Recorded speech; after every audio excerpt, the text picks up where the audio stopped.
thought productive day. Not out here too long, but again, it's almost like class on grass.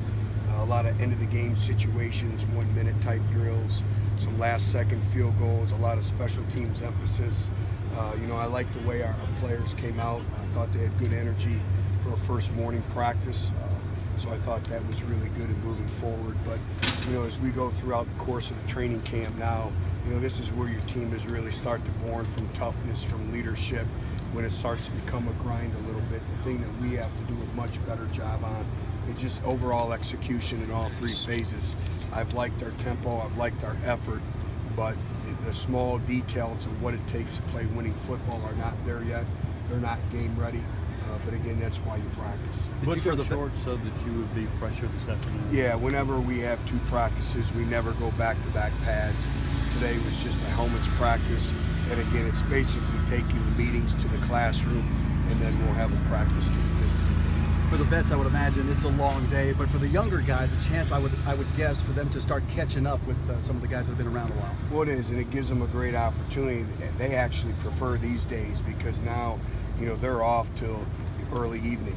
So now they have time to really rejuvenate their bodies, get the recovery that they need. And for young guys trying to learn the playbook, they have multiple hours now where it's time where they can really get into the playbook. And now it's our first day of full football with no school, so they don't have to worry about studying for an exam or writing a paper right now. So all their emphasis, everything can be towards football now. Coach, we're going to talk to Josh Smith today. Talk about the leadership role that you hope he brings to this team this year. Josh Smith has played a lot of football for us, and he's been through our program, and he understands it. And Josh is one of those individuals who comes to work every single day, and he's a great illustration of the work ethic, the capacity for work that's needed at the receiver position. Butch, I think this is, I think you've noted this is about your shortest training camp that you've had, literally maybe just exactly a week. How do you maximize the no class, all football without wearing the guys down?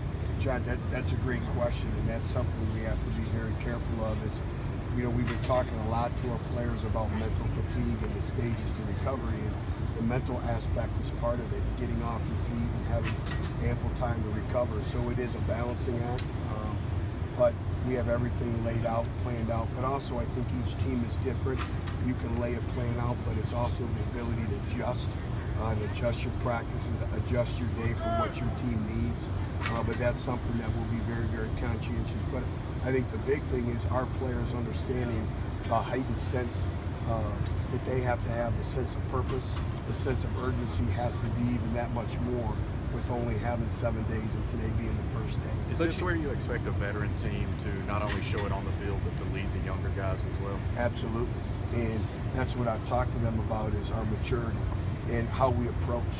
And, right now, these are the days, really when you get to practice 10, 11, 12, 13 in there, you really find out where your team is and kind of draw the line in the sand. And this is where we're at. And this is the team we're going to be when it really, really gets tough. It's easy, to want to play football and be energy and have great energy and all that when you're fresh. But now all of a sudden your legs become a little bit weary.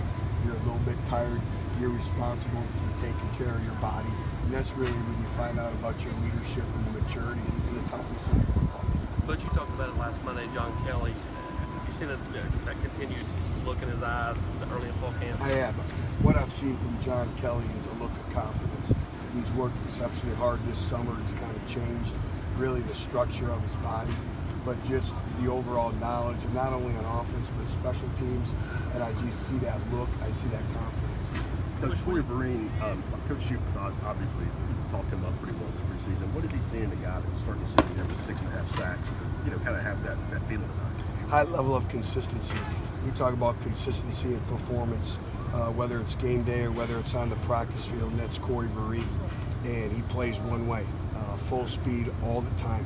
And Corey has really worked his craft.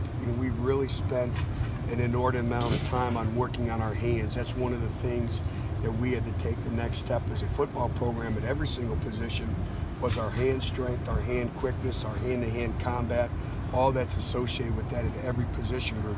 And Corey's one of those individuals who's really, really perfected, still has work to do, but has done a great job of really working his hands, his explosion, his stance mechanics off the football. Which were you surprised that Trevor had as good a year as he had last year? I think, Trevor's one of those illustrations that football's a developmental game no matter what position it is. And, today's world of instant gratification, and if I don't get it right away, I'm going to go somewhere else and get it.